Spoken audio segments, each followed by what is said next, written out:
ये लक्ष्मी जी का क्षेत्र है। महाप्रभु जगन्नाथ जी यहां विराजमान हैं, परंतु यहां विशेष रूप से कृपा लक्ष्मी मैया की है।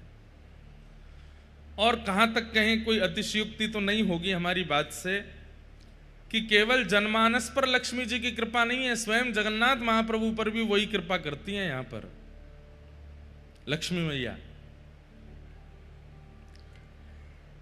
लक्ष्मी जी ऐसी कृपालु हैं, वे यहां पर बड़े भाव से प्रेम से विराजमान हैं। उन्हीं की कृपा से ये पूरा क्षेत्र अभिषिंचित होता है। इसीलिए यहां पर भोग प्रसाद कोई भी झूठा नहीं होता। क्यों? झूठा क्या है? दोष। और लक्ष्मी जी जिस प्रसाद को सिद्ध करती हैं उसमें दोष कभी नहीं आ सकता। इसलिए यहां पर अधर से छुबने के बाद भी महाप्रसाद झूठा नहीं होता। क्यों? क्योंकि लक्ष्मी जी स्वयं सिद्ध करती। अन्य कहीं भी प्रसाद झूठा हो सकता है, उच्छिष्ट हो सकता है, अयोग्य हो सकता है। वैसे तो प्रसाद सब योग्य ही होते हैं, परंतु महाप्रसाद की विशेषता जो इतनी विशेष बनी है उसके पीछे कारण है क्योंकि लक्ष्मी जी स्वयं सिद्ध करती हैं। इसलिए यहां महाप्रसाद झूठा नहीं होता, उच्छिष्ट नहीं होता।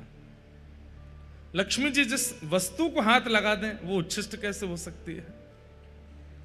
ऐसी पराम्बा जगदम्बा श्री लक्ष्मी मैया का ये क्षेत्र है, श्री क्षेत्र। निश्चित ही हम आप सब लोगों का ये नवरात्रि पर्व आज बड़े आनंद के साथ प्रारंभ होगा। ऐसी माँ लक्ष्मी को, माँ बिमला को हम बारंबार प्रणाम करते हैं, वंदन करते हैं। आप सब लोगों को नवरात्रि के मंगल महोत्सव की बहुत बहुत बधाई, बहुत बहुत शुभकामना। आज से आप सब लोग अपने नवरात्रि क्रमों को प्रारंभ कर दीजिएगा। कई लोगों के तो व्रत होंगे, लेकिन एक बात हमारी सुन लो, अभी आज और कल 2 दिन की कथा बची है। इन 2 दिनों में आप महाप्रसाद पा सकते हैं। महाप्रसाद से व्रत नहीं टूटता। हमारी बात बहुत ध्यान से सुनिएगा। महाप्रसाद नित्य सेवन करने वाले व्यक्ति का व्रत ही माना जाता है। इसलिए आप नवरात्रि का व्रत यदि आज से प्रारंभ किए हैं तो उस व्रत में और अभिवर्धन होगा यदि आप महाप्रसाद ग्रहण कर लेंगे तो इसलिए आप महाप्रसाद जरूर पा लीजिएगा। उसमें यह भाव मत रखिएगा हमारा व्रत है, हम कैसे पा सकते हैं। 2 दिन कम से कम महाप्रसाद खूब पाइए। जब परसों यहाँ कथा विश्राम होकर आप सब लोग घर निकलें तो भी महाप्रसाद पा के ही निकलना। उस दिन का भी कोटा 3 दिन, जितनी ज्यादा महाप्रसाद पालोगे उतना बढ़िया है। और फिर जब अपने घर पहुंच जाएं तब कुछ मत पाइएगा। 9 दिन तक जो आपका नवरात्रि का व्रत रहता है उसको कीजिएगा। महाप्रसाद व्रत ही माना जाता है। ऐसे महाप्रभु जगन्नाथ जी के चरणों में हम बड़े आनंद के साथ अब कथा को विश्राम की ओर ले चल रहे हैं। आज 6वां दिन यहां प्रारंभ, कल विश्राम दिवस है। कल कथा विश्राम उपरांत संध्या में श्री साक्षी गोपाल भगवान का दर्शन करने के लिए जाएंगे। आज तो दीक्षा क्रम होना है, इसलिए आज तो कहीं नहीं जाएंगे, पर कल कथा विश्राम करके साक्षी गोपाल भगवान का दर्शन करने के लिए वहाँ, मतलब यही मान लीजिए कि पूरी कथा की साक्षी गोपाल जी को दे देंगे कि गोपाल जी लो पूरी कथा सुन आए हैं।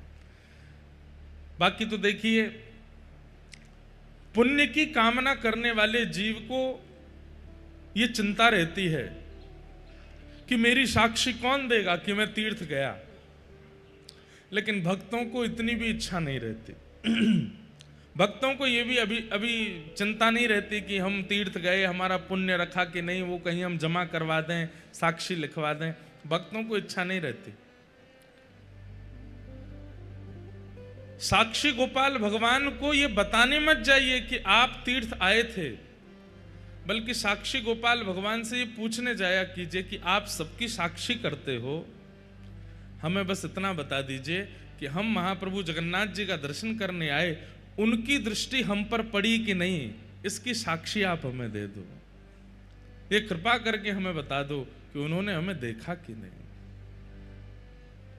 हमसे कोई अपराध हो गया हो, हमसे कोई भूल हो गई हो, इन 7 दिनों में हमने धाम में रह करके कोई अपराध कर दिया। वैसे तो देखिए एक बहुत सुंदर बात है, पुण्य क्षेत्रे कृतम पापम अन्य क्षेत्रे कृतम पापम पुण्य क्षेत्रे विनश्यति। बहुत ध्यान से सुनिएगा सब लोग, इधर देखो।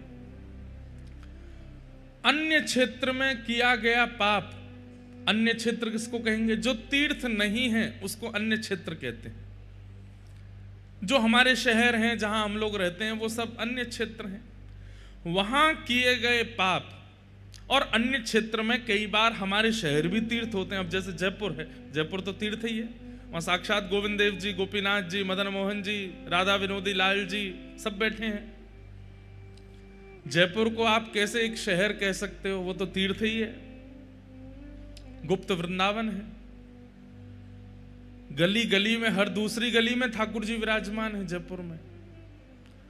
तो जयपुर को आप तीर्थ कैसे नहीं मानोगे? वो तो तीर्थ ही है। तो अन्य क्षेत्र में क्या लिया जाए? अन्य क्षेत्र माने अपना घर।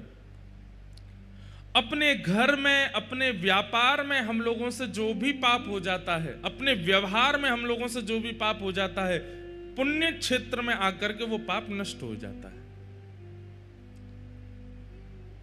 हम लोग जैसे ही भुवनेश्वर से पुरी के लिए आते हैं और पुरी में प्रविष्ट होते हैं, जितना समय फिर पुरी में विराजमान रहते हैं, जितना समय जब हम तीर्थ में रहते हैं, समय के अकॉर्डिंग हमारे पूर्व के पाप नष्ट होते जाते हैं। इसलिए ज्यादा से ज्यादा समय रहना चाहिए तीर्थों में। लेकिन तीर्थ क्षेत्रे कृतम पापम वज्रलेपो भविष्यति। अगर किसी व्यक्ति ने तीर्थ क्षेत्र में पाप कर दिया तो कहते हैं उसका पाप पत्थर के समान हो जाए, उसको कोई नहीं मिटा सकता। पर देवताओं ने जाकर के भगवान से प्रार्थना की कि ये कलयुगी जीव है नाथ, ये अन्य क्षेत्र में पाप करेंगे, तीर्थ में नहीं करेंगे, ऐसा बिल्कुल विचार मत कीजिए। ये तीर्थ में भी पाप करेंगे, और तीर्थ में अगर इन लोगों से पाप हो गया तो नाथ ये कहां जाएंगे, इनका उद्धार कैसे होगा? तब फिर शास्त्रों में एक और आज्ञा कर दी। बोले क्या?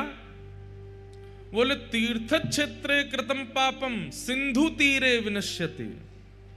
समुद्र के तट पर अगर चला जाए व्यक्ति, समुद्र नारायण भगवान का दर्शन कर ले, तो तीर्थ में किए गए पाप भी समुद्र दर्शन से नष्ट हो जाते हैं।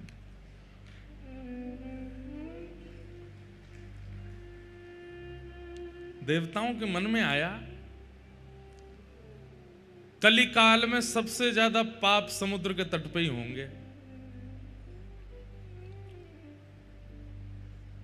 खा रहे हैं, पी रहे हैं, नाच रहे हैं, उल्टे सीधे काम कर रहे हैं, पड़े हैं समुद्र के तट पर। बोले जब समुद्र के तट पर ही पाप हो रहे होंगे फिर कहां जाएंगे ये लोग? तो कहते हैं अन्य क्षेत्र के पाप तीर्थ क्षेत्र में नष्ट होते हैं, तीर्थ क्षेत्र में किए गए पाप सिंधु के दर्शन, सिंधु तीर पर नष्ट हो जाते हैं। समुद्र तट पर जितने भी तीर्थ हैं वहां जाने से तीर्थ क्षेत्र के पाप नष्ट हो जाते हैं। लेकिन सिंधु तीर पर भी किया गया पाप, उसका क्या करें? बोले वो तो फिर सिंधु स्नाने विनश्यति, समुद्र में स्नान करने से नाश हो जाता है।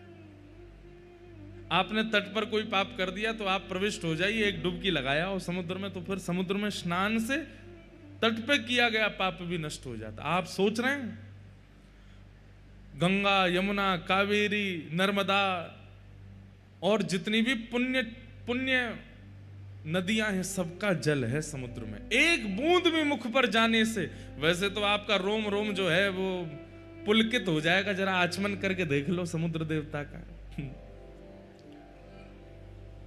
एक हमारे भैया हैं, उनको पता ही नहीं था कि समुद्र खारा होता है। ऐसे ऐसे बड़े विशिष्ट महापुरुष हमारे साथ हैं जिन्हें बहुत कुछ नहीं पता, मिलते रहते हैं। उनको यही नहीं पता था कि समुद्र खारा होता है। तो मेरे साथ स्नान करने गए, पहली बार समुद्र देखा। हमने कही भैया समुद्र में स्नान करने से पूर्व कम से कम अंजलि भर करके आचमन करना चाहिए। नदी में तो केवल एक हाथ से करना चाहिए, पर ये तो समुद्र है, यहां तो पूरा अंजलि भर के जितना जल आ जाए बिल्कुल ऐसी कस के करना, एक बूंद भी नहीं गिरो, पूरा पी जाना। उन्होंने अंजलि भरी महाराज ऐसे, और जैसे ही पान किया ऐसा लगा मानो 440 का किसी ने करंट लगाया हो। पूरे ऊपर से नीचे तक हिल गए, बाल बाल सब खड़े हो गए उनके। अरे ये तो बड़ा खारा है, राम राम राम। मैंने कि खारा नहीं है, समुद्र का जल खारा उसी को लगता है जिसके भीतर पाप विराजमान होंगे। मैंने कि रोज पी पी करके चेक किया करो कि पाप कम हुए कि नहीं। सुख है। पर यह बात नोट करने की है, अन्य क्षेत्र के पाप पुण्य क्षेत्र में नष्ट होते हैं, पुण्य क्षेत्र के पाप सिंधु तीर पर नष्ट होते हैं, सिंधु तीर में किए गए पाप समुद्र स्नान से नष्ट हो जाते हैं। लेकिन भले चलाए लोग अब समुद्र में भी पाप करते हैं। कई बड़े बड़े शहर और बड़े बड़े उद्यमी लोग दुनिया के वो नाव करके जाते हैं, उस समुद्र के भीतर भी पाप करते हैं जाके। तो उनका क्या होगा? जो समुद्र में स्नान करते करते पाप कर रहे हैं उनका क्या होगा? ठाकुर जी बोले हमने ठेका नहीं ले रखा सारे पापों को नष्ट करने का, फिर तो उसी में डूब के ही मर जाओ, फिर नहीं कोई उपचार है बचने का। समुद्र में नहाते नहाते भी पाप कर रहे हो तो फिर भैया वहीं मर जाओ डूब के। लोग बाग बताइए, इतने पवित्र इतने पावन हमें पूर्ण रूप से पवित्र करने वाले समुद्र नारायण भगवान के भीतर भी नहीं बचते, उनके अंदर जाकर के भी पाप करते हैं। और कहां तक कहें, परम पावन श्री महोदधि महाराज समुद्र नारायण भगवान के भीतर रहने वाले जीव जंतुओं को पकड़ पकड़ करके मार के खा जाते हैं। एक तो इतना खतरनाक जीव होता है, उसके 2 हाथ इतने नुकीले होते हैं कि वो पकड़ ले तो महाराज छोड़े नहीं, उसको भी खा जाते हैं लोग। मानव कितना भयंकर हो गया है भैया। आपको पता है आजकल भूत प्रेत नहीं है दुनिया में। क्यों? क्योंकि मानव ही भूत बन गए हैं। भूतों को भी हमसे डर लगता, भाग जाते हैं, बोले कि भाई हमसे ज्यादा खतरनाक तो ये हैं, हम तो फिर भी इंसानों को परेशान करते हैं, ये तो जानवरों को भी नहीं छोड़ते। और जानवरों में भी ऐसे खोज खोज के जानवर लेके आते हैं, इनको भी खा के देखो, इनको भी पा के देखो कैसे लगेंगे। अब तो नवरात्रि है, बेचारे जानवर साल भर इसी की प्रतीक्षा करते होंगे कब नवरात्रि आए, हमारी जान बचेगी। पर कितने दिन बचेंगे? 9 दिन बाद तो जो आनंद मना रहे हैं, आज से नवरात्रि में उत्सव होता है, कई जानवर नाचते हैं, अब 9 दिन तो नहीं मरेंगे, लेकिन 10वें दिन खोज लिए जाएंगे। पहले तो फिर भी थोड़ा बहुत ही तड़का लगना था, 10वें दिन तो 9 दिन के प्यासे भूखे हैं ना, डबल बटर डालेंगे और ये झोंक के मिर्च डाल के उनको तड़पा करके फिर खाएंगे। कितना खतरनाक है मानव। तो हम तो यहां बताते चले जाएंगे, शास्त्रों में सब बातें हैं कि कहां किस कार्य को करने से पाप नष्ट होता है, पर हम तो उस स्थान को भी नहीं छोड़ते। अब बताइए, जो समुद्र में भीतर जाकर के भी पाप कर रहा है, भगवान स्वयं पूछ रहे थे अब बताओ इसका मैं क्या करूं, ये समुद्र के भीतर भी नहीं छोड़ रहे हैं, इनके लिए मैं क्या उपाय बनाऊं? बोले इनको तो एक ही उपाय है, ये जब तक समुद्र में डूब के नहीं मरेंगे तब तक इनका पाप क्षीण नहीं होगा। बहुत बड़ी कृपा है हम लोगों पर, हमें पुण्य क्षेत्र भी मिल गया जगन्नाथपुरी। और पुण्य क्षेत्र भी सतयुग का नहीं है, त्रेता का नहीं है, द्वापर का नहीं है, कलयुग का पुण्य क्षेत्र है। एक बात हम आपसे बहुत स्पष्ट कह दें, इसमें आप अतिशयोक्ति मत समझिएगा। बद्रीनाथ हमें जाना चाहिए, लेकिन अवसर मिले तो जाओ। द्वारिका हमें जाना चाहिए, पर अवसर मिले तो जाओ। रामेश्वरम जाना चाहिए, अवसर मिले तो जाओ, पर जगन्नाथपुरी के लिए अवसर नहीं, यहां तो आना आपका कर्तव्य है, क्योंकि आप कलयुग के हैं और ये कलयुग का तीर्थ है।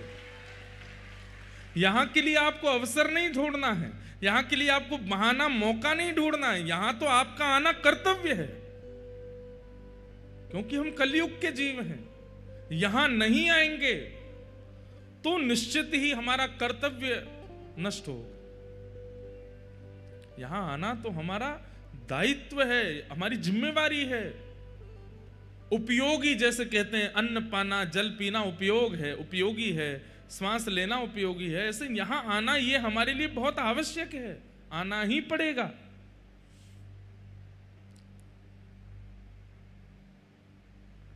तो कितनी बड़ी कृपा है महाप्रभु जगन्नाथ जी की कि पुण्य क्षेत्र भी मिल गया, और पुण्य क्षेत्र भी कलयुग का पुण्य क्षेत्र, उसमें भी फिर सिंधु तीर भी मिल गया, समुद्र का तट भी मिल गया, और तीसरा समुद्र स्नान करने का अवसर भी मिल गया, चौथा महाप्रसाद सेवन का अवसर भी मिल गया, पांचवा श्रीमद् भागवत और श्री जगन्नाथ रस कथा सुनने का भी अवसर मिल गया, छठवा पितृपक्ष की तिथियां मिल गई, सातवां नवरात्रि की तिथियां मिल गई, आठवां ठाकुर जी के मंगल उत्सव मनाने का अवसर मिल गया, नौवां मंगल प्रभात फेरी करने का अवसर मिल गया, और 10वां महाप्रभु जगन्नाथ जी के नेत्र उत्सव करने का अवसर मिल गया, नेत्रों से देखने का अवसर मिल गया। महाप्रभु जगन्नाथ जी जब श्री मंदिर से आते हैं रथ यात्रा के लिए, उस उत्सव को नेत्र उत्सव कहा जाता है। क्या कहते हैं? नेत्र उत्सव, क्योंकि 15 दिन बाद महाप्रभु जगन्नाथ जी का दर्शन होता है, उसको नेत्र उत्सव कहते हैं। कितनी कृपा है ठाकुर जी की। इन सब कृपाओं पर अगर आपका ध्यान नहीं जा रहा है तो यह आपका दुर्भाग्य है। बड़ी कृपा है ठाकुर जी की। ठाकुर जी ने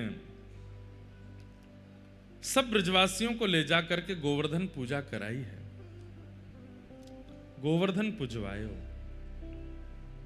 श्री गिरिराज जी की शरण में जाकर के सब ब्रजवासियों ने 56 भोग लगाए। 56 भोग लगावे के बाद में श्री गिरिराज बाबा के चरणन में प्रणाम कियो। 4 भुजा वाले श्री गोवर्धन नाथ प्रकट हो गए। बोलो गोवर्धन नाथ की। श्री गोवर्धन नाथ 4 भुजा धारण करके प्रकट हो गए। ब्रजवासी सब आनंदित है गए, अरे देवता प्रकट है गयो, देवता प्रकट है गयो, चलो। और सब ब्रजवासियों ने जाकर के अपने अपने 56 भोग महा श्री गिरिराज बाबा को अर्पित किए, पूजा करी। इंद्र को कोप आया और क्रोध के कारण इंद्र ने मेघमालाओं को आज्ञा कर दी, जाओ जाकर के पूरे ब्रजमंडल पर इतनी वर्षा करो कि व्रज डूब जाए। बंधुओं, एक बात हमारी सुनिएगा,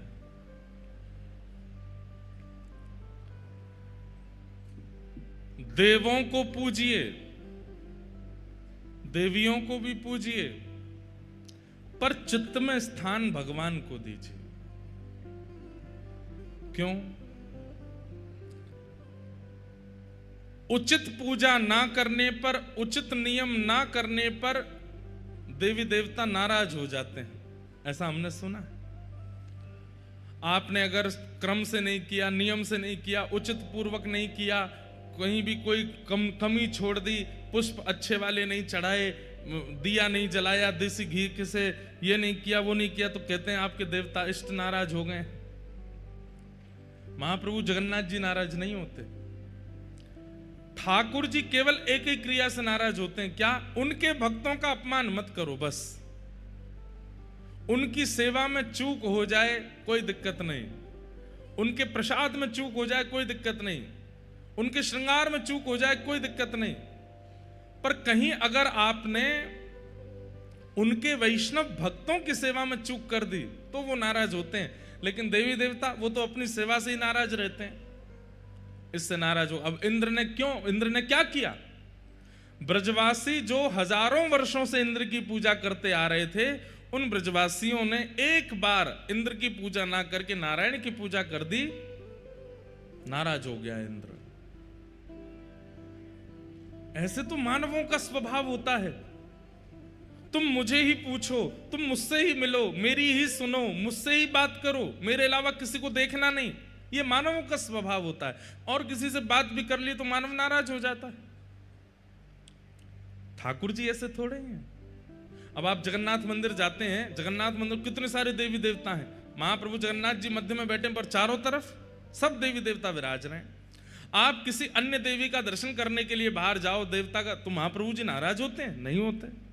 बल्कि उन्होंने तो नियम बना रखा है कि मेरे बाद इनको भी देखना पड़ेगा, इनको भी पूजना पड़ेगा, इनको भी पूजना पड़ेगा। ये सब राजी रहेंगे तभी मैं राजी रहूंगा। ये सर्व व्यापकता और समरसता का स्वभाव जिनमें है वो भगवान है। जो केवल मुझे पूजो, मेरे अलावा किसी को मत पूजना, ये भाव जिन देवी देवताओं में है, ऐसों को पूजना नहीं चाहिए। प्रणाम सबको करो, दंडवत सबको करो, आरती सबकी करो, पर हृदय में स्थान केवल महाप्रभु जगन्नाथ जी को प्रदान करो। साक्षात नारायण वही जगन्नाथ हैं, वही श्री कृष्ण हैं, वही श्री राम हैं। उनके अलावा जो भी हैं उन्हें प्रणाम करो, वंदन करो, पर हृदय में स्थान तो परमात्मा को प्रदान करो।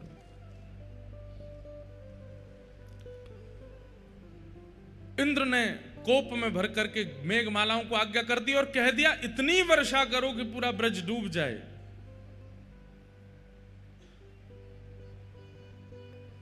गड़गड़ करके मेघमालाओं ने आकर के आक्रमण कर दिया। ठाकुर जी बोले, अरे इंद्र इतना अभिमानी, तेरी हजारों वर्ष से पूजा चली आ रही और एक बार नहीं हुई तो तू इतना क्रोधित हो गया कि इन ब्रजवासियों को जीवित नहीं छोड़ेगा। तू कर ले अपने मन की, मैं भी दिखाता हूं कि मैं कौन हूं। आप ये विचार करिए कि ठाकुर जी ऐसी मानवीय लीला कर रहे हैं कि देवराज इंद्र भी नहीं पहचान पा रहे हैं कि ये परमात्मा है। ऐसी मानवीय लीला कर रहे हैं।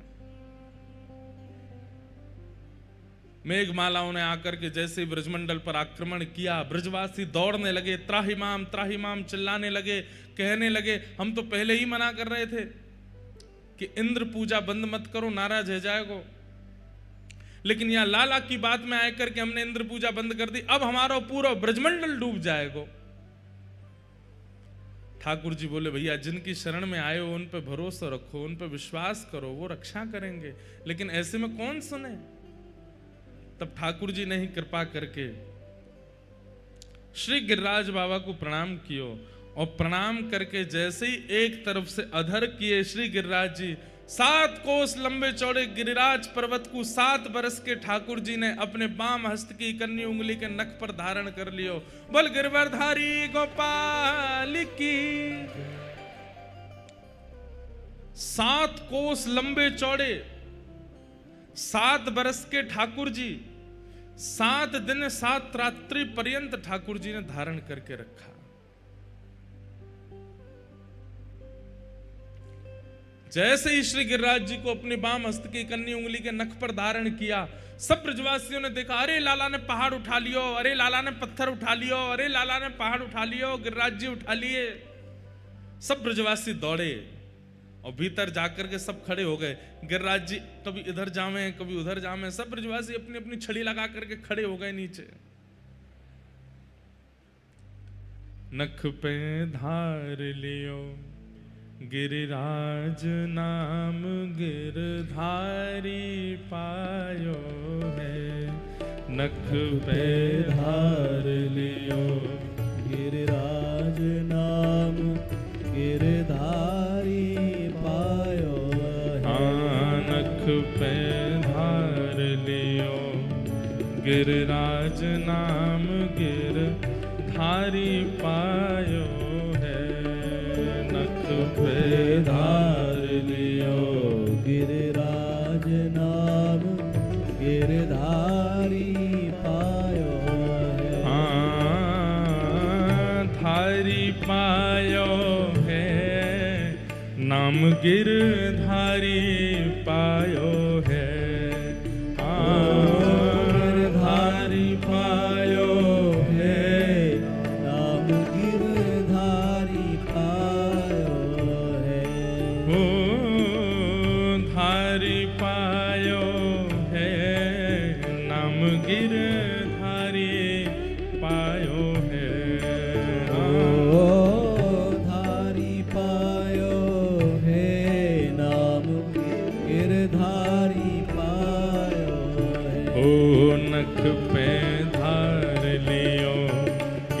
गिरिराज नाम गिरधारी पायो है। नख पे धार लियो गिरिराज नाम गिरधारी पायो। नख पे धार लियो गिरिराज नाम गिरधारी पायो है। नख पे धार लियो गिरिराज नाम गिरधारी पायो है। ओ सुरपति पूजा मेट कृष्ण गिरिराज पूजायो है। सुरपति पूजा मेट कृष्ण गिरिराज पुजायो है। हाँ सुरपति पूजा मेट कृष्ण गिरिराज पूजायो है। सुरपति पूजा मेट कृष्ण गिरिराज पुजायो है। ओ सवा लाख मन सामग्री को भोग लगायो है। सवा लाख मन सामग्री को भोग लगायो है। अरे हाँ सवा लाख मन सामग्री को भोग लगायो है। ओ सवा लाख मन सामग्री को भोग लगायो है। हमारे महाप्रभु जगन्नाथ जी ही गिरिराज जी हैं एक प्रकार से। इतनो भोग 6-7 हजार किलो चावल का तो रोज भोग लगता है, महाप्रसाद पाते हैं। कितना? अच्छा एक ने मुझसे पूछा, बोले महाप्रभु जी ठाकुर महाराज जी एक बात बताओ। बोले क्या? ठाकुर जी इतना भोग क्यों लगाते हैं, क्या आवश्यकता है उनको? अरे भैया पूरा ब्रह्मांड ठाकुर जी के उदर में है। समुद्र की मछली से लेकर के आकाश के पक्षी तक, हम मानव तो बीच के हैं, सब ठाकुर जी के उदर में है। जब ठाकुर जी भोग लगाते हैं तो सब तृप्त हो जाते हैं, सबको प्रसाद मिलता है, सबके जीवन में अन्न आता है।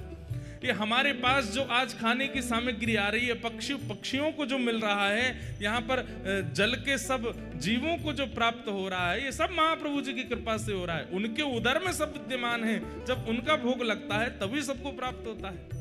इसलिए ये 6-7 हजार किलो चावल भी कम है। यहां देखो कितना भोग लगाया ठाकुर जी ने। श्री गिरिराज जी की प्रथम पूजा में 1.25 लाख मन सामग्री को भोग लगायो है। क्या कह रहे हैं? हमारे ब्रज में पद आते हैं। अब वो पद अगर मैं गाऊं तो बहुत लंबे पद हो जाएंगे, पर एक बार हमने सोचा है कि एक बार केवल 7 दिन गिरिराज लीला सुनाएंगे। और उस गिरिराज लीला में एक एक बात, उसमें एक भाव आता है, कितनी सामग्री लेकर के गए हैं ब्रजवासी? बोले इतनी सामग्री लेकर के गए कि नीचे से लेकर के श्री गिरिराज जी की शिखर तक सामने जब सामग्री रखी गई तो उतने ही ऊंची सामग्री हो गई जितने ऊंचे श्री गिरिराज जी हैं। मतलब 2 पहाड़ हैं, एक तो श्री गिरिराज जी और दूसरी सामग्री का पहाड़ है। हमारे ब्रज में आज भी नियम है, आप लोग अन्नकूट का दर्शन करने जाओगे, राधा वल्लभ जी में अन्नकूट का दर्शन करो, गिरिराज जी में अन्नकूट का दर्शन करोगे, तो आप क्या देखेंगे? सामने चावल का पहाड़ बनाया जाता है और वो इतना ऊंचा होता है कि राधा वल्लभ जी नहीं दिखते, वो पहाड़ ही दिखता है। राधा वल्लभ जी को देखने के लिए या तो उस कोने जाना पड़ता है या तब दिखते हैं वो। क्यों? पहाड़ से ही ढक देते हैं ठाकुर जी को, चावल के पहाड़ से। उसके पीछे भाव क्या है? बोले कि जब लाला ने प्रथम गिरिराज पूजा करी तो इतनी ही सामग्री धरी कि गिरिराज जी ढक गए, वहां में छुप गए। ऐसा भोग लगाया ठाकुर जी को 1.25 लाख मन। और एक और बात, आज जितने ऊंचे लंबे चौड़े गिरिराज जी हैं, ठाकुर जी के काल में इतने नहीं थे, इससे भी विशाल थे। वो तो तिल भर रोज पृथ्वी में जा रहे हैं, तब नेक्से से दिखाई दे रहे हैं हमको। जब ठाकुर जी ने गिरिराज जी उठाया था तो कहते हैं 7 कोस लंबे, 7 कोस चौड़े और 7 कोस ऊंचे श्री गिरिराज जी हैं। जब ठाकुर जी ने नख पे धारण किए तो सोचो सामग्री कितनी है। 1.25 लाख मन सामग्री को भोग लगायो है। हाँ, 1.25 लाख मन सामग्री को भोग लगायो। हाँ, नख पे धार लियो गिरिराज नाम गिरधारी पायो है। नख पे धार लियो गिरिराज नाम गिरधारी पायो है। नख पे धार लियो गिरिराज नाम गिरधारी पायो है।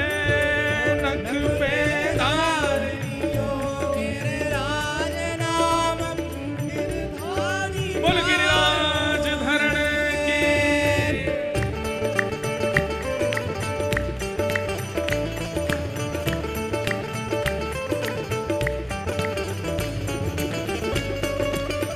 श्री गोवर्धन नाथ की।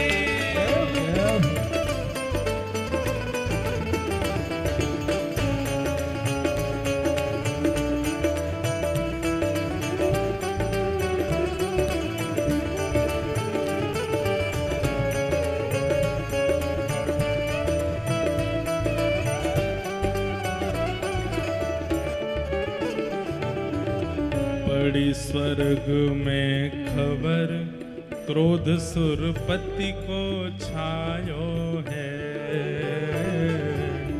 पड़ी स्वर्ग में खबर क्रोध सुरपति को छायो। हाँ, पड़ी स्वर्ग में खबर क्रोध सुरपति को जायो है। बड़ी स्वर्ग में खबर क्रोध सुरपति को छायो है। ओ मूसलधार अपार बहुत पानी बरसायो है। मूसलधार अपार बहुत पानी बरसायो है। अरे हाँ, मूसलधार अपार बहुत पानी बरसायो है। मूसलधार अपार बहुत पानी बरसायो है। नख पे धार लियो गिरिराज गिरधारी पायो है। नख पे धार लियो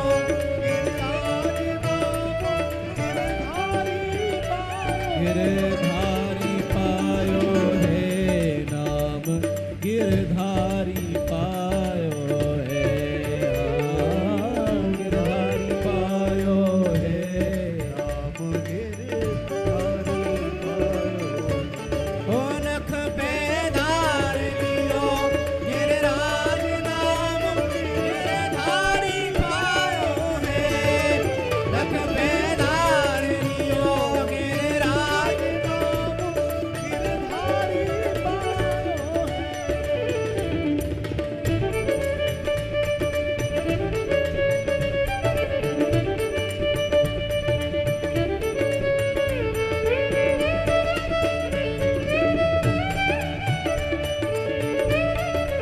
श्री गिरिराज धरण की।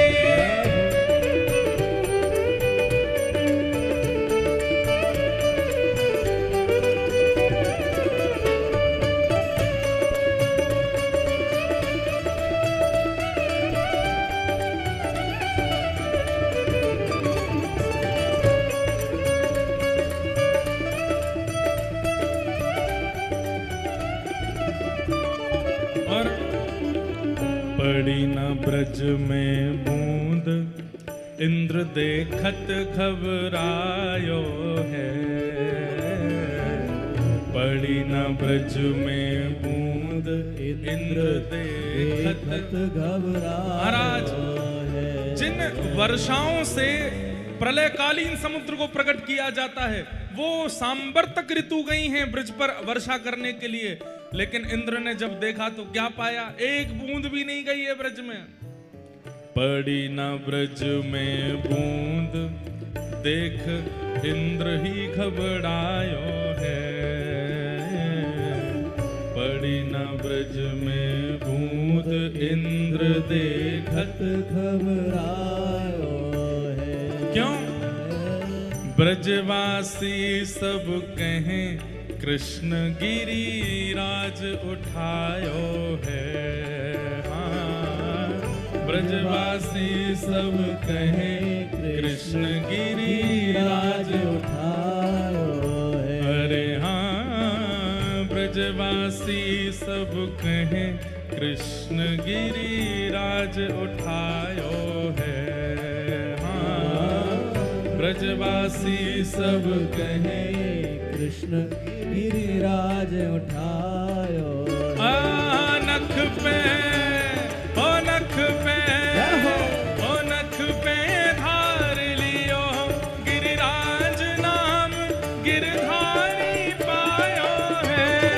नख पे धार लियो, गिरिराज नाम गिरधारी पायो है। नख पे धार लियो, गिरिराज नाम गिरधारी पायो है। नख पे धार लियो, गिरिराज नाम गिरधारी पायो है। धारी पायो है, नाम गिरधारी पायो है।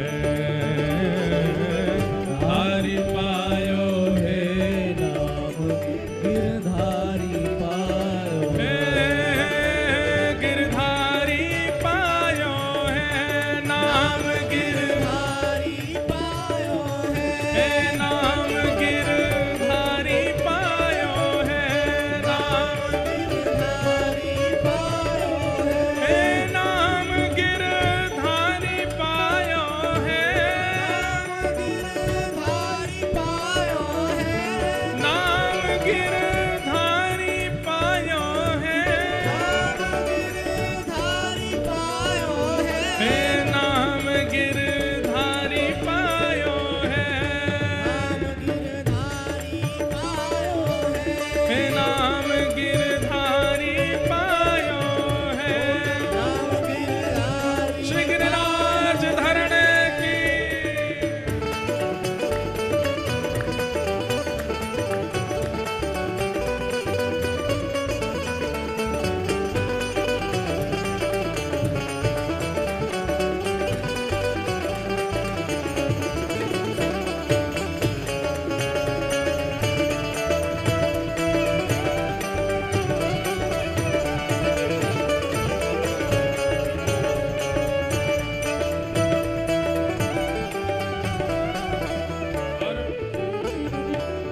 धन धन श्री व्रज चंद्र, इंद्र को मान घटायो है। धन धन श्री व्रज चंद्र, इंद्र को मान घटायो। ओ भैया, सब हमारी एक बात सुनो। लोग बाग यूं के मैं कई बार, महाराज जी आपका नाम इंद्रेश है इसीलिए इतनी वर्षा होती है। इंद्रेश को मतलब इंद्र देवता ना होवे तो इंद्र के जो ईश हैं उनको इंद्रेश कहते हैं। मतलब जो नख पे गिरिराज जी धारण करके इंद्र को मान घटावे उनको नाम इंद्रेश है। हम कोई इंद्र देवता थोड़े ही है। हम तो जो हमारे सेवा के ठाकुर जी हैं वो तो नहीं है, पर उनकी कृपा है। यही मारे हमारी सेवा में श्री गिरिराज जी हैं, श्री गिरधर लाल जी हैं, क्योंकि जन्मते नाम ही धर दियो इंद्रेश। मतलब श्री गोवर्धन नाथ ही इंद्रेश हैं। धन धन श्री व्रज चंद्र, इंद्र को मान घटायो है। धन धन श्री व्रज चंद्र, इंद्र को मान घटायो है। हाँ, घासी राम गोवर्धन वारो, हरि यश गायो है। हाँ, घासी राम गोवर्धन वारो, हरि यश गायो है। अरे हाँ, घासी राम गोवर्धन वारो हरि यश गायो है। घासी राम, ये हमारे ब्रज के रसिया के बड़े अच्छे मार्मिक विद्वान हैं। घासी राम जी थे पहले, अब हैं कि नहीं पता नहीं। इन्होंने बड़े पद गाए हैं श्री गिरिराज जी के। लग रही आस करूं ब्रजवास तलहटी गोवर्धन की मैं, ये पद भी इन्हीं का ही है। गिरिराज वास में पाऊं ब्रज तज कहीं अनत ना जाऊं, ये पद भी इन्हीं का ही है। ऐसे श्री घासी राम जी, इन्होंने गिरिराज लीला के बड़े पद गाए। घासी राम गोवर्धन वारो हरि जस गायो है। घासी राम गोवर्धन वारो हरि जस गायो। अरे नख पे धार लियो गिरिराज नाम गिरधारी पायो है। नख पे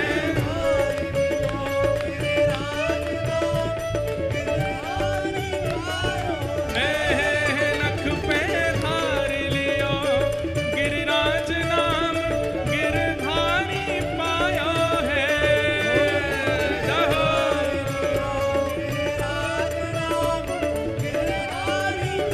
गिरिराज धरण प्रभु तुम्हारी शरण। गिरिराज धरण प्रभु तुम्हारी शरण। रखो लाज हमारी गोवर्धन। हो गिरिराज धरण प्रभु तुम्हारी शरण। गिरिराज धरण प्रभु तुम्हारी शरण। रखो लाज हमारी गोवर्धन।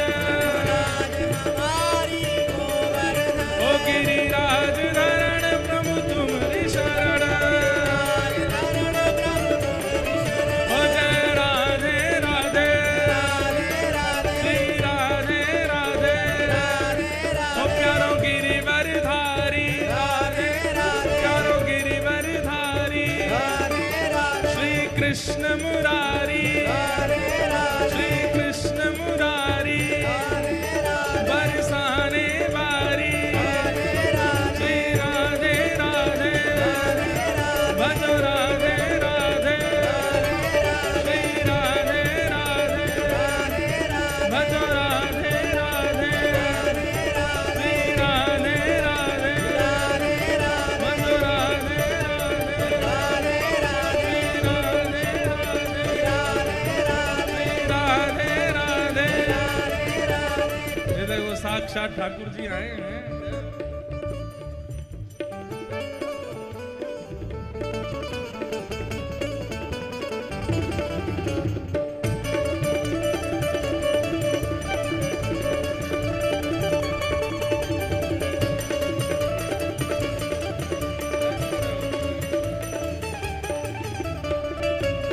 हो गिरिराज धरण प्रभु तुम्हारी शरण। गिरिराज धरण प्रभु तुम्हारी शरण। जय राधे राधे श्री राधे राधे। जय राधे राधे श्री राधे राधे। जय राधे राधे श्री राधे राधे। जय राधे राधे श्री राधे राधे। जय जय श्री राम। जय जय श्री राम। जय जय श्री राधे। बोल गिरिराज धरण की श्री जगन्नाथ महाप्रभु की। ये देखो जगन्नाथ जी आए खुद चल के। कहाँ से आए महाराज? हैं? यूं कह रहे हैं पुरी से। तो पुरी में तो जगन्नाथ जी हैं, वही हो क्या आप? अच्छा यूं कह रहे हैं मैं कान्हा हूं। जय हो, आपकी जय हो। कहाँ विराजोगे? यहीं विराजोगे? विराज जाओ, आ जाओ। नेक देर बैठ लो यहीं पे, ठीक है? ऐसे विराजे नहीं। जय हो। तो नख पे धार लियो गिरिराज नाम गिरधारी पायो है। तुम में जान तो है ना, कहां से उठा लिए इतने बड़े गिरिराज जी? ताकत है? फिर तो उठाए लोगे? वाह। कछु माखन को बल बढ़ो, कछु गोपन करी सहाय, श्री राधे जू की कृपा सो मैंने गिरिवर लियो उठा। कछु माखन को बल बढ़ो, कछु गोपन करी सहाय, श्री राधे जू की कृपा सो मैंने गिरिवर लियो। बंधुओं, ये गिरिराज लीला ठाकुर जी को बहुत प्रिय है। क्यों? गीत गोविंद में यही पंक्ति गा रहे थे जयदेव महाप्रभु जब जगन्नाथ जी मचल गए और मचल करके कहने लगे जय जय देव हरे, जय जगदीश हरे नहीं, जय जय देव हरे। पहले इस अष्टपदी में जय जगदीश हरे गाने वाले थे। श्रित कमला कुछ मंडल धृत कुंडल ए, कलित ललित वनमाल जय जगदीश हरे। जयदेव महाप्रभु तो ऐसा गाना चाहते हैं, लेकिन ये जय जगदीश हरे जयदेव महाप्रभु को गाने नहीं दिया। जैसे ही ये पंक्ति गाई जयदेव महाप्रभु ने, कौन सी पंक्ति? अभिनव जलधार सुंदर धृत मंदर, धृत मंदर श्रीमुख चंद्र चकोर, जय जय देव। जयदेव महाप्रभु अभी तक गीत गोविंद की इस अष्टपदी को गा रहे थे, लेकिन जैसे ही ये वाली पंक्ति आई, अभिनव जलधर सुंदर धृत मंदर श्रीमुख चंद्र चकोर, इतने में जगन्नाथ महाप्रभु बोले रुको रुको रुको रुको रुको, ये मेरी अंतरंग लीला है, ये मेरी गुप्त लीला है, तुमको कैसे पता? जयदेव महाप्रभु कह रहे हैं, बोले नाथ,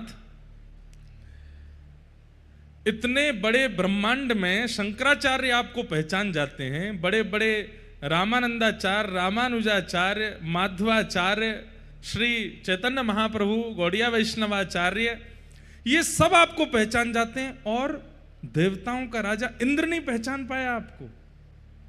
ये हो नहीं सकता। इंद्र आपको नहीं पहचान पाया, ये बात हो ही नहीं सकती। अरे इंद्र की पदवी कोई सामान्य थोड़ी है। जयदेव महाप्रभु कहते हैं, ऊपर पाम कर लो, लटक का कुराए हो, कर लो, वाह बहुत बढ़िया। अच्छा, घुंघरू उंगरू पहन के आए, आला फाला सब लगाए के आए हैं महाराज। जगन्नाथ जी ही आए हैं, और कोई रूप में देखियो मत इनको। ये जैसे गिरिराज लीला सुनकर के साक्षात जयदेव महाप्रभु के सामने बोल पड़े, ऐसी गिरिराज लीला सुन के चले आए हैं। गिरिराज लीला बहुत प्रिय है ठाकुर जी को। तो जयदेव महाप्रभु से ठाकुर जी, जयदेव महाप्रभु बोले आपको शंकराचार्य पहचान जाते हैं, आपको जयदेव जैसा सामान्य भक्त पहचान जाता है, आपको इंद्रद्युम्न राजा पहचान जाता है, आपको सब देवी देवता पहचान जाते हैं, लेकिन देवी देवताओं का राजा, स्वर्ग का राजा, एक विशेष लोक का राजा इंद्र नहीं पहचान पाया आपको। मुझे ये बात हजम नहीं होती। ठाकुर जी बोले हम इतने ज्यादा करेक्टर में चले गए थे कि इंद्र पहचान ही नहीं पाया। हम ऐसी मानव लीला कर रहे थे कि इंद्र को पता ही नहीं चला। जयदेव महाप्रभु बोले ये बातें कहीं और बनाइएगा, आपको सब पहचानते हैं। गोपियां गोपी गीत में क्या कहती हैं? वे गोपियां जो व्रज की गोबर थापने वाली गोपियां जो केवल चौका बर्तन करती हैं, ना कहीं पढ़ने लिखने जाती, केवल जमुना जल भर के लाती हैं, रोटी आदि बनाए करके प्रेम से, सामान्य सी वो सीधी साधी गोपियां, वो गोपी गीत में क्या कहती हैं? न खलु गोपिका नंदनो भवान अखिल देना अंतरात्म दृष्टि विखन सार्थितो विश्वगुप्त सखउदेवा सात्वतां कुले। जयदेव महाप्रभु कहते हैं वो गोपियां, सामान्य सी सीधी सादी गोपियां, जिन्होंने वेद का दर्शन नहीं किया, जिन्होंने शास्त्रों का दर्शन नहीं किया, वे गोपियां आपके सामने खड़े होकर के गोपी गीत में कहती हैं, हम जानती हैं कि तुम नंद के लाला नहीं हो, हम जानती हैं तुम यशोदा के लाला नहीं हो। ठाकुर जी बोले, हम बे, मैं तो देवकी को लाला हूं। बोले सुनो, बात मत बनाओ, तुम देवकी के लाला भी नहीं हो, तो फिर मैं कौन हूं? बोले अखिल देही नाम अंतरात्म दृक्, पूरे ब्रह्मांड में सर्व जीवात्मा के चित्त में निवास करने वाले साक्षात जगन्नाथ आप हो, हम जानती हैं। आप साक्षात परमात्मा हो, हम ये बात जानती हैं, हम इसे जानते हैं।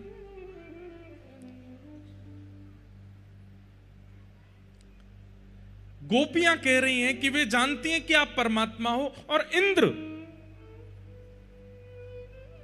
स्वर्ग लोक का राजा, वो आपको नहीं पहचान पाया। जगन्नाथ भगवान शांत हो गए। बोले तुम क्या कहना चाहते हो? बोले ये सब लीला, इंद्र का मान बढ़ना, वर्षा करना, गिरिराज जी उठाना, ब्रजवासियों की रक्षा करना, और सब ब्रजवासियों को गिरिराज जी पुजवाना, ये सब तो सबको बताने वाली बात। अंदर की बात तो मुझे पता है ना, ये लीला क्यों हुई है। जगन्नाथ जी बोले अगर तुमने बता दिया तो मैं मान जाऊंगा जयदेव, क्या बात है। तब जयदेव महाप्रभु कहते हैं, अभिनव जलधर सुंदर द्रुत मंदर ए श्रीमुख चंद्र चकोर। बोले आपने गिरिराज धारण किया, क्यों? क्योंकि बहुत दिन हो गए थे, आप कभी सरोवर पर लीला करने जाते हैं, कभी वंशीनाद करते हैं, कभी रास विहार करते हैं, पर किसी भी लीला में ऐसा नहीं हुआ कि आपको एक टक किशोरी जी देखने को मिली हों। अभी तक व्रजलीला इतने वर्ष हो चुके थे, कभी किशोरी जी कहीं चली जाती हैं, कभी कहीं चली जाती हैं, और कभी सामने आती भी हैं तो साथ में इतने सखा होते हैं कि आप उनको देख ही नहीं पाते हो। अभी तक ऐसा कोई अवसर नहीं मिला था जिसमें आप एक टक किशोरी जी को देख सको। तब आपने योजना बनाई। बोले ऐसी क्या योजना बनाऊं, कोई रुकावट ना आवे, कोई बाधा ना आवे, कोई पर्दा ना आवे, कोई सामने ना आवे, और एक टक मेरे नेत्र श्री किशोरी जी के रूप सुधा का पान करते रहें। तब आपने गिरिराज धरण लीला की संरचना की। ब्रजवासियों की इंद्र पूजा मिटा करके उनको गिरिराज जी लेके गए, और वहां जाकर के गिरिराज पूजन करवा के इंद्र के मान को बढ़ाया, और मान होते ही इंद्र ने वर्षा की। वर्षा करते ही आपने गिरिराज जी अपने नख पर धारण कर लिए। सब ब्रजवासी जब आपके आसपास आकर के घेर करके खड़े हो गए, उन्हीं सब ब्रजवासियों के बीच में श्री किशोरी जी आपके बिल्कुल सामने आकर के खड़ी हो गई। और जैसे सामने आकर के किशोरी जी खड़ी हुई, आपने मन में विचार किया, ये बढ़िया समय, जब तक वर्षा होती रहेगी ये ब्रजवासी कहीं जाएंगे ना, किशोरी जी मेरे सामने ही रहेंगे और मैं इनको देखता रहूंगा। वास्तव में तो किशोरी जी की रूप सुधा का पान करने के लिए आपने गिरिराज लीला की है। ठाकुर जी के, जगन्नाथ जी के नेत्र सजल तो हो गए, पर फिर भी बोले अच्छा तो एक बात बताओ, मेरो मन 7 दिना में ही भर गो। किशोरी जी के रूप सुधा को पान करते करते 7 दिन में ही मन भर गया क्या? हे जयदेव, ये लीला 7 ही दिन की क्यों हुई? तब जयदेव महाप्रभु बोले क्योंकि इंद्र के पास जलाशय खत्म हो गया था, अब बादल बचे नहीं थे, पानी बचा नहीं था, इसीलिए 7 ही दिन। बोले 7 दिन में इंद्र ने खूब वर्षा की, और 7 दिन बाद इंद्र ने ही आपको इंटरनल मैसेज किया, गुप्त रूप से बताया। बोले जय जय, पानी खत्म है गयो है, अब क्या करूं? तब अंत में हार करके इंद्र को वर्षा बंद करनी पड़ी।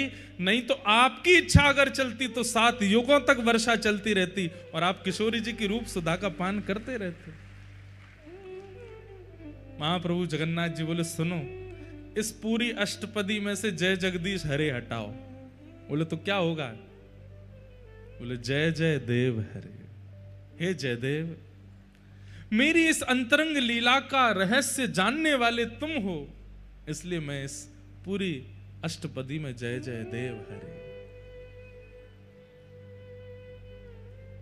महाप्रभु जगन्नाथ जी प्रसन्न हो गए। रो तो ना रहे आप? कहीं अपनी लीला सुन के रो गए हो? अभिनव जलधर सुंदर धृत मंदर श्रीमुख चंद्र चकोर जय जय देव हरे। किशोरी जी की रूप सुधा का पान कर रहे हैं श्री ठाकुर जी। ऐसे श्री गिरिराज धरण को हम बारंबार प्रणाम करते हैं। चलो जाओ मैया पास बैठ जाओ, हैं प्रेम से पहियो माखन बुलाते रहियो जगन्नाथपुरी। वाह, 2 चारण पे बंसी मार जाओ। ये मंच पे बैठे कहाँ हैं? मार दो बंसी। ये पंडित जी 2 चारण के सिर पे मार जाओ। हम ऐसे मारे करें? पूतना वाले हाथ दिखाए दो एक बार। जय हो।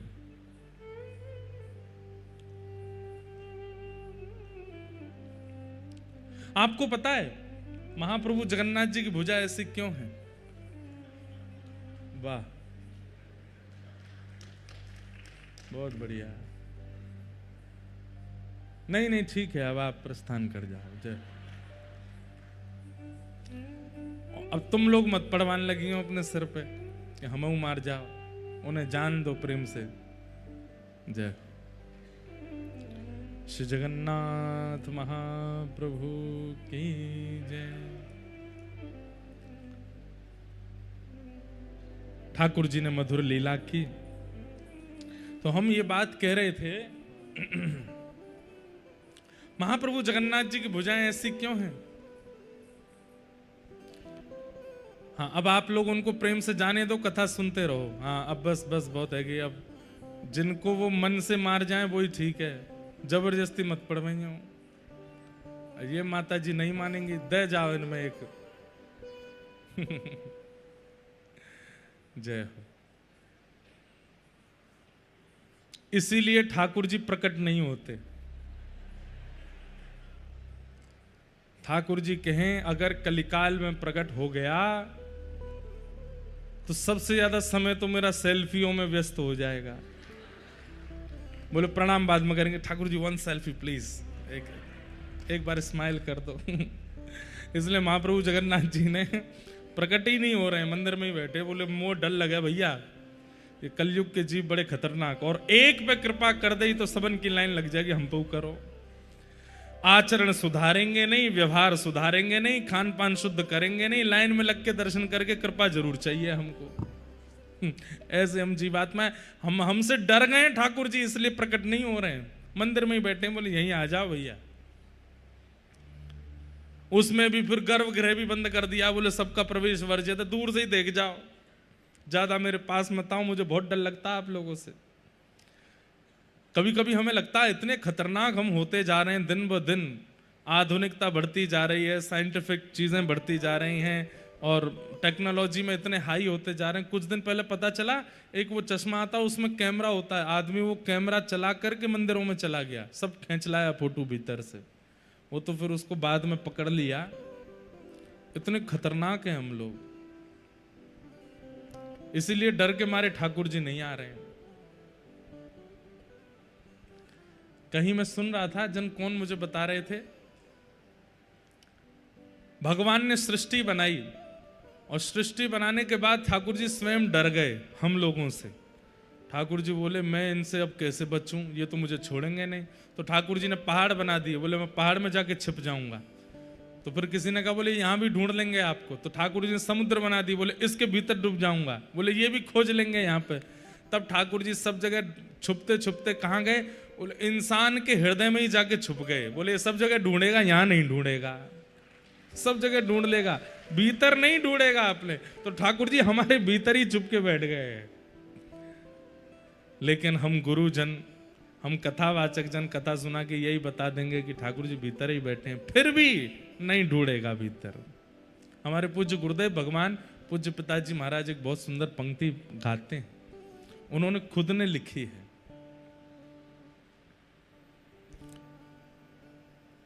ढूंढ लिया जग सारा मैंने, दर्शना तेरा पाया। ढूंढ लिया जग सारा मैंने, दर्शना तेरा पाया। जब मन को एकाग्र किया तो तू दिल बीच समाया।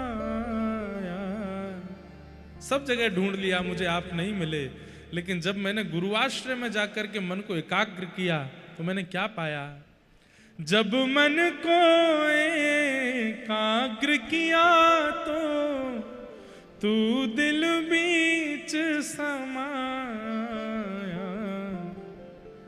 सर्वत्र रहने वाले श्री राधा रमण हमारे, मैं दास हूँ तुम्हारा, मैं दास हूँ तुम्हारा। मुरली बजाने वाले, गिरिवर उठाने वाले, मैं दास हूँ तुम्हारा, मैं दास हूँ तुम्हारा, मैं दास हूँ तुम्हारा। हमारे भीतर ही बैठे हैं ठाकुर जी। तो ऐसे क्यों हैं ठाकुर जी? मैंने एक दिन और कथा में कहा था, यहां ठाकुर जी उद्धार करने के लिए नहीं, यहां ठाकुर जी संहार करने के लिए नहीं, उद्धार करने के लिए ठाकुर जी द्वारिका में बैठे हैं। संहार करने के लिए सुदर्शन चक्र धारण करके ठाकुर जी दक्षिण में बैठे हैं। लेकिन स्वीकार करने के लिए ठाकुर जी भुजा पसार के जगन्नाथ बन के बैठे हैं कि हृदय से लग जाओ। स्वीकार की मुद्रा में बैठे हैं ठाकुर जी। ये स्वीकार की मुद्रा है। आप किसी को देख करके हाथ जोड़ते हैं, किसी को देख करके हाथ मिलाते हैं, लेकिन अपने को देख करके भुजा पसारते हैं, आ जाओ मेरे हृदय से लग जाओ। स्वीकार करने के लिए महाप्रभु जगन्नाथ जी बैठे। यहां के एक राजा हुए, ऐसी मैंने कथा सुनी है। मंदिर में आज भी गैर हिंदुओं को प्रवेश नहीं है, लेकिन आप इस पर प्रश्न नहीं उठा सकते कि महाप्रभु जगन्नाथ जी ने ऐसा क्यों किया। ताकि धरोहर बची रहे, क्योंकि आप नहीं जानते हैं। आप लोगों को आजकल बहुत मित्रता और भाईचारा लगता है, पर किसी समय में ऐसा समय भी हमारे भारत में रहा है कि हमारे देवस्थानों को बचाना मुश्किल पड़ गया था। उस समय पर नियम बनाए गए थे और स्वयं ठाकुर जी की आज्ञा से नियम बनाया गया कि कोई भी गैर हिंदू मंदिर में नहीं आएगा। तब यहां के राजा थे, उन राजा से मुगलों ने कहा या तो हमें मंदिर में जाने दो, या तो तुम इस्लाम स्वीकार करो, या फिर हमारी बेटी से ब्याह करो। ये दो ही तुम्हारे पास में उपाय हैं। तब उन्होंने सोचा कि मंदिर बचेंगे इन्हीं दो कारणों से। मतलब मुगलों ने ऐसा कहा, या तो तुम हमारे धर्म को स्वीकार करो या हमारी बेटी से शादी करो, नहीं तो हमें मंदिर तोड़ने दो। तो उन्होंने कहा कि देखिए, मैं आपका धर्म तो स्वीकार कर नहीं सकता, मंदिर भी मैं तोड़ने नहीं दूंगा, प्राण चले जाए पहले मेले, लेकिन आपकी पुत्री से मैं ब्याह कर लूंगा। ब्याह किया तो ब्याह के बाद में फिर उनका प्रवेश भी वर्जित हो गया मंदिर में। तब वे बड़े व्याकुल रहने लगे कि हे नाथ, मुझ पर कृपा करो। मैंने कोई अपनी इच्छा के लिए तो विवाह किया नहीं, केवल आपके धाम की रक्षा के लिए यह विवाह किया। ठाकुर जी बड़े दयालु, महाप्रभु जगन्नाथ जी बड़े दयालु, बोले क्या करें। तभी आपने क्या लीला करनी प्रारंभ कर दी कि मंदिर में बड़ श्रृंगार रात्रि में श्री महाप्रभु जगन्नाथ जी का होता, लेकिन जैसे ही मंगला में पुजारी जी दर्शन के लिए जब मंदिर में प्रवेश करते तो सिंह द्वार के बाहर ही चौखट पर सारी मालाएं पड़ी हुई मिलती। पुजारी लोग बोले ये मालाएं भीतर गर्भगृह से बाहर कैसे आ जाती हैं? मालाओं का ढेर पड़ा है। जैसे ही मालाओं को हटा करके देखा, तभी क्या देखते हैं कि सिंह द्वार पे वहीं दीवार में से स्वयं महाप्रभु जगन्नाथ जी पतित पावन बनकर के प्रकट हो गए। इसलिए आज भी सिंह द्वार पे पतित पावन भगवान का दर्शन होता है। वो किसके लिए है? बोले जिनको भीतर प्रवेश नहीं मिलेगा उनके लिए मैं बाहर आ जाता हूं, यहीं से मेरा दर्शन कर लो। पतित पावन भगवान और महाप्रभु जगन्नाथ जी के दर्शन में भेद नहीं, बल्कि हम लोग कभी पश्चिम द्वार से प्रवेश कर जाते हैं, कभी दक्षिण द्वार से प्रवेश कर जाते हैं, मंदिर में प्रवेश करने की प्रयास करते हैं, परंतु वह दर्शन पूर्ण नहीं माना जाता। सबसे पहले पतित पावन भगवान का दर्शन करो। उनका नाम क्या है? पतित पावन। क्या नाम है? पतित पावन का मतलब क्या होता है? पतित मतलब पाप, और पापों को जो दूर करें वो कौन है? पतित पावन। इसका मतलब क्या है? आप जब तक पतित पावन भगवान को नहीं देखोगे आप पवित्र नहीं होगे, महाप्रभु जी के दर्शन के योग्य नहीं बनोगे। अगर आप अन्य किसी द्वार से प्रविष्ट हो जाते हैं तो इसका मतलब आप पापयुक्त, अज्ञान युक्त और विचारों से अपवित्र युक्त होकर के महाप्रभु जी के सामने चले गए हो। लेकिन पतित पावन भगवान को दर्शन करके जब आप भीतर जाते हैं तो एक प्रकार से पतित पावन भगवान आपको पवित्र कर देते हैं, स्वच्छ कर देते हैं, निर्मल कर देते हैं। उसके बाद आप दर्शन के लिए जाते हो।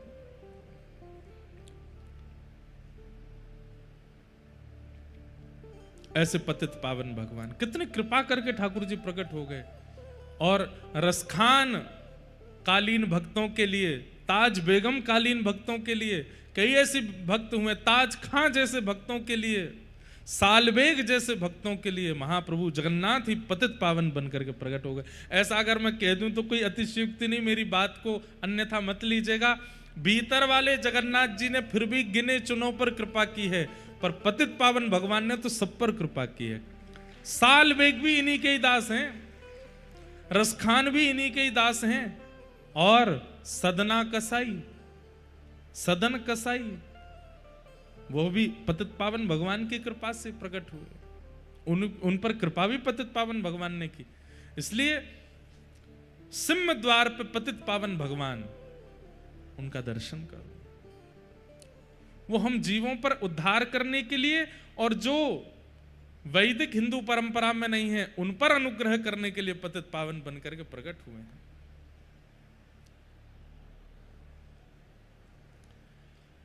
भगवान ने गिरिराज लीला की, इंद्र के ऊपर कृपा की।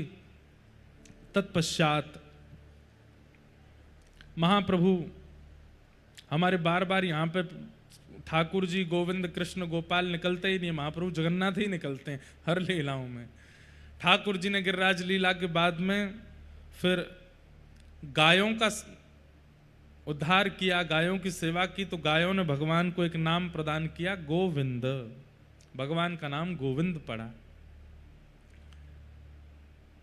एकादशी व्रत की महिमा बताई गई और तत्पश्चात रास पंचाध्याय का प्रारंभ हुआ। रास पंचाध्याय देखो, वैसे तो रास पूर्णिमा, शरद पूर्णिमा को रास होता है, परंतु भारत के कई प्रांतों में आज से ही रास का क्रम प्रारंभ हो जाता। नवरात्रियों में रास गरबा करते हैं। कथा में भी आज ही रास आया है, आज ही नवरात्रि के प्रथम दिन ही रास का प्रसंग आया है। भगवान पिता रात्रि शरदोत्फुल्ल मल्लिका विक्षरन्तुं मनश्चक्रे योग मायामुपाश्रिता। आश्रित। बोल रास रासेश्वर भगवान की जय। एक बहुत सुंदर चरित्र हमको याद आ गया, अभी अभी सुना देते हैं। बहुत ध्यान से सुनिएगा सब लोग, बिल्कुल एकाग्रचित्त होकर के सुनिएगा।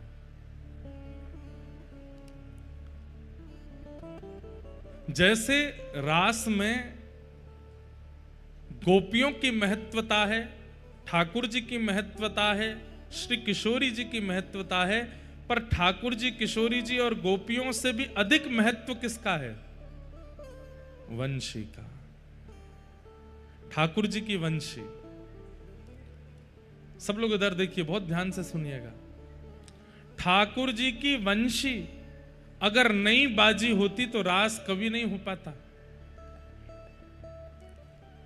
ठाकुर जी की वंशी प्राण है गोपियों की, किशोरी जी की प्राण है उस वंशी में। ठाकुर जी जब वेणुनाद करते हैं तब गोपियां और श्री किशोरी जी आदि सब व्याकुल हो जाती हैं, भावुक हो जाती हैं, दौड़ पड़ती हैं ठाकुर जी के पास। भगवान की वही वंशी श्री हितरवंश महाप्रभु के रूप में प्रकट हुई, जिन्होंने श्री राधा वल्लभ लाल जी को विराजमान किया। आतुर हित हरिवंश पुकारो, श्री राधा राधा नाम सघन कुंज यमुना तट आयो, राधा वल्लभ लाल। श्री वृंदावन प्यारो वृंदावन। हितरवंश महाप्रभु ठाकुर जी की वंशी हैं। ऐसे ही वृंदावन में यमुना तट पर ठाकुर जी ने वंशी बजाई और किशोरी जी और सब गोपियां चली आईं। ऐसे एक बार श्री गोवर्धन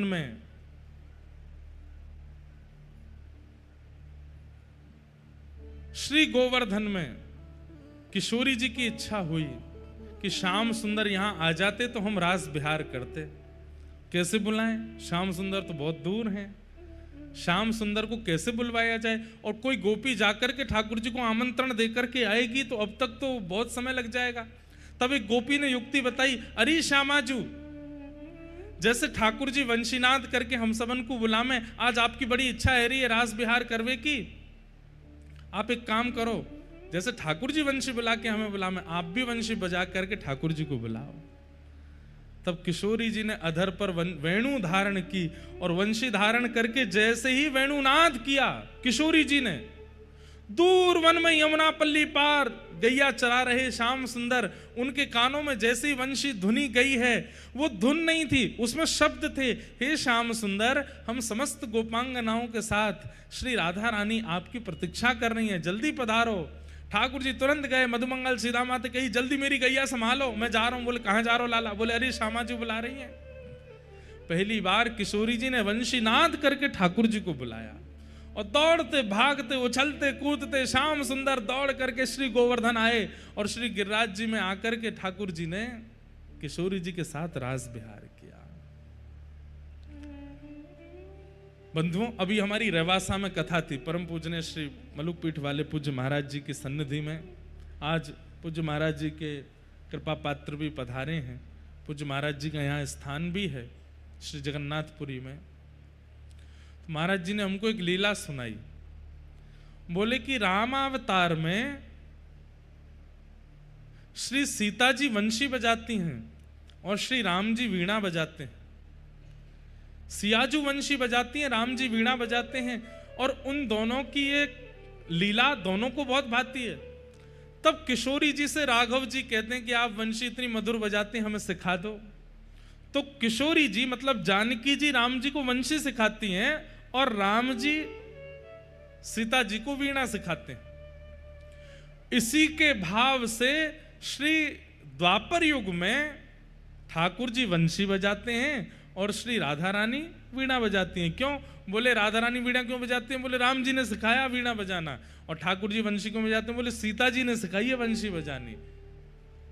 गुरु ठाकुर जी की किशोरी जी हैं। ठाकुर जी के नेत्र सजल हो गए, ऐसी मधुर वेणु बजा रही हैं श्री किशोरी जी अपने अधर पर धारण करके। अब उसका पद भी है, पर अब मैं ढूंढने बैठूंगा तो समय निकल जाएगा। एक पद है, किशोरी जी कैसी वंशी बजाती हैं। ठाकुर जी इतने रीझ गए किशोरी जी की वंशी पर। ठाकुर जी बोले, हे श्यामाजू, ये इतनी मधुर वंशी आपने बजाई है, ये वंशी मुझको प्रदान कर दो। किशोरी जी बोली, जैसी आपकी वंशी मोते नाय बजेगी, ऐसी मेरी वंशी आपते नाय बजेगी। आपकी वंशी मेरी अनन्य है और मेरी वंशी आपकी अनन्य है, इसलिए आप या वंशी को मत मांगो। तो फिर वही जैसे ठाकुर जी की वंशी हितरवंश महाप्रभु के रूप में प्रकट हुई, ऐसे ही किशोरी जी की अधर की वंशी वंशी अली सखी के रूप में प्रकट हुए कलिकाल में। आज उनकी जन्म तिथि है आज। और इससे भी बड़ी बात पता है क्या है? श्री वंशी अली जी किशोरी जी के वंशी के अवतार हैं। ये पूरे विश्व को किसने बताया? महाप्रभु जगन्नाथ जी ने। महाप्रभु जगन्नाथ जी ने उनका परिचय दिया कि विश्व में ये जो आचार्य चरण हुए हैं, हितरिवंश महाप्रभु का परिचय श्री राधा वल्लभ जी से हुआ, गोपाल भट्ट गोस्वामी जी का परिचय श्री राधा रमन जी से हुआ, श्री रूप सनातन गोस्वामी जी का परिचय मदन मोहन जी और गोविंद देव जी ने दिया, श्री मधु पंडित जी का परिचय गोपीनाथ जी ने किया, श्री हरिराम व्यास जी का परिचय जुगल किशोर जी ने दिया, स्वामी श्री हरिदास जी का परिचय श्री कुंज बिहार